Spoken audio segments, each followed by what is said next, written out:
اور عدلیہ کے اوپر اتنا پریشر ڈالا ہوا ہے انہوں نے, ججز کے اوپر جو پریشر ڈالا ہوا ہے کہ کسی طرح ہمیں ریلیف نہ ملے. پاکستان کا آئین توڑا گیا ہے, آئین ٹوٹ گیا پاکستان کا. انہوں نے الیکشن نہیں کروایا. یہ کیئر ٹیکر گورنمنٹ اب غیر قانونی بن چکی ہیں, ان کے سارے آرڈرز انلیگل ہیں. تو غیر آئینی تو ہو گیا کام, نظریہ ضرورت پہ تو چل رہا ہے پاکستان, اب آئین سے تو ہٹ چکا ہے.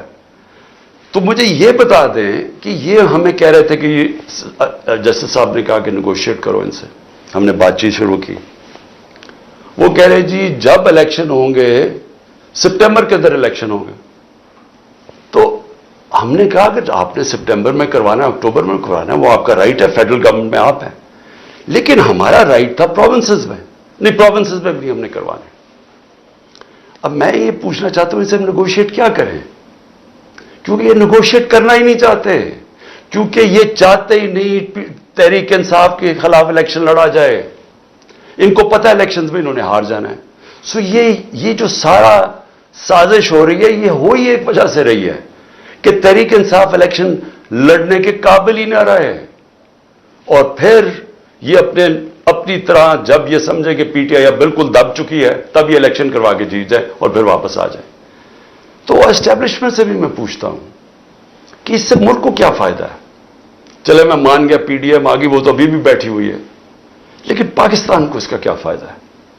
کیا اکتوبر میں ہماری اکانومی بہتر ہو جائے گی, مہنگائی کم ہو جائے گی؟ میں سمجھنے کی کوشش کر رہا ہوں کہ کیا چینج آئے گا, کیونکہ پاکستان تو ایسے کر کے نیچے جا رہا ہے, سب کے سامنے پاکستان کے حالات ہیں. تو پاکستان کو اس کا کیا فائدہ ہے؟ آپ مجھے یہی بتا دیں کہ پاکستان کو اس کا اکتوبر میں الیکشن کا کیا فائدہ ہے. مجھے یہ بتا دیں کہ اچھا -1 کر دیں عمران خان کو, اس سے پاکستان کا یہ فائدہ ہے, وہ بھی مجھے بتا دیں, میں -1 ہونے کے لیے تیار ہوں. ملک تو نہ میرا تباہ ہو. لیکن یہ جو چیزیں ہیں یہ تو ہم وہ کہتے ہیں نا, ہم ادھر جا رہے ہیں beyond the point of no return, ادھر سے واپسی کوئی نہیں ہے. جب ایک ملک کا آئین ٹوٹ جاتا ہے, جب ملک کے سپریم کورٹ کے فیصلے نہیں مانے جاتے, جب ہائی کورٹ فیصلہ کرتا ہے کہ جی عمران ریاض کو یا پروڈیوس کرو اور اس کو نہیں دیا جاتا, اس کو سامنے عدالت کے نہیں لے کے آتے, جب 7,500 تحریک انصاف کے کارکنوں کو جیلوں میں ڈالا ہوا ہے, وہ زیادہ تر تو ابھی تک عدالتوں میں نہیں آئے, جب وہ آتے ہیں پکڑ کے پھر سے لے جاتے ہیں. کس قانون کے تحت؟ تو یہ قانون تو ختم ہو گیا پاکستان میں, یہ تو اب جنرل قانون ہے. تو ادارے بھی کرش کر دیے, سپریم کورٹ کے اوپر پریشر ڈال دیا, اس کے فیصلے نہیں مانتے. 14 مئی گزر گئی, الیکشن نہیں ہوا. اس کے بعد ہائی کورٹ کے فیصلے نہیں مانتے, نیچے سے فیصلے ہوتے ہیں, وہ کہتے ہیں پروڈیوس کرو, ہمیں نیچے سیشن کورٹس میں پروڈیوس نہیں کرتے, وہ فیصلہ کرتے ہیں, وہ پولیس ان کی سنتی نہیں ہے. گھروں پہ دعویٰ بولا جا رہا ہے, گھروں میں گھس کے گھر توڑے جا رہے ہیں. کس قانون کے تحت؟ لوگوں کے گھروں کے اندر گھستی ہے پولیس, سب گھر توڑ کے. اچھا اگر وہ جس کو لینے جائے اگر وہ نہیں ہے تو اس کے رشتہ داروں کو پکڑ لیتے ہیں, عورتوں کو پکڑ کے لے جاتے ہیں. یہ کس قانون کے تحت ہو رہا ہے اور یہ ہم کس طرف جا رہے ہیں؟ تو یہ ایک پارٹی کو ختم کرنے کے لیے ہم سارے اپنے ملک کو تباہ کر رہے ہیں. کیونکہ قانون, رول آف لا جب ایک ملک میں ختم ہوتا ہے وہ ملک تباہ ہو جاتا ہے. اس کو بنانا ریپبلک کہتے ہیں. امید ختم ہو گئی ہے لوگوں کو ملک سے. بیرون ملک پاکستانی کیوں شور مچا رہے ہیں؟ وہ دیکھ رہے ہیں ملک تباہی کی طرف جا رہا ہے. یہ پی ڈی ایم کے لوگوں کو کوئی فرق نہیں پڑ رہا, نہ زرداری کو کوئی فرق پڑ رہا ہے, نہ نواز شریف کو کوئی فرق پڑ رہا ہے. لیکن جنہوں نے جینا مرنا اس ملک میں ہے وہ تو سامنے تباہی دیکھ رہے ہیں. مجھے کہے جی کہ عمران صاحب آپ کو اگر ملک سے باہر جانے کی کہا جائے تو آپ چلے جائیں گے. میں کیوں باہر جاؤں گا؟ میری کون سی باہر پراپرٹی رہے؟ میں تو سب کچھ بیچ کے اپنے ملک میں لے آیا ہوں. یہ میرا تو گھر ہے, یہ میرا, میں کیوں کہیں باہر جاؤں گا؟ میں ان دونوں کی طرح جب مشکل آتی ہے تو دم دبا کے باہر بھاگ جاتے ہیں, کیونکہ پیسہ ہے, اربوں ڈالرز انہوں نے باہر رکھا ہوا ہے. تو میں نے تو یہی رہنا ہے, اور جنہوں نے یہی رہنا ہے, میں آج آپ سب کو اپیل کر رہا ہوں کہ ملک تباہی کی طرف جا رہا ہے. قانون جس ملک کا ختم ہوتا ہے, انصاف کا سسٹم ختم ہوتا ہے, جس ملک میں جنگل کا قانون آ جاتا ہے جو آ گیا ہے, جس ملک کے اندر آئین ختم ہو جاتا ہے, جس ملک کے اندر کمزور کے لیے کوئی سننے والا نہیں ہوتا اور طاقتور جو مرضی طے کر لیتا ہے، وہ ملک تباہ ہو جاتے ہیں۔ حضرت علی کا قول ہے کفر کا نظام چل جائے گا، لیکن ظلم اور ناانصافی کا نظام نہیں چل سکتا۔ یہ نہیں چلنے لگا، یہ کوئی نہیں سنبھال سکے گا۔ تو ابھی بھی ایک ہی راستہ ہے۔ جو بھی میری بات سن رہے ہیں میری یاد رکھیں، وہ پاکستانی ہے جس کو اللہ سب کچھ دے بیٹھا ہے، جس کو پرائم منسٹرشپ دیکھ لی ہے، اس سے زیادہ پیار عوام کا دیکھ لیا ہے۔ میں ان سب کو یہ کہہ رہا ہوں کہ صرف ایک راستہ باقی ہے، صاف اور شفاف الیکشنز کروائیں۔ وہ شروع ہوگی ہماری فائٹ بیک اس ملک کو اس دلدل سے نکالنے۔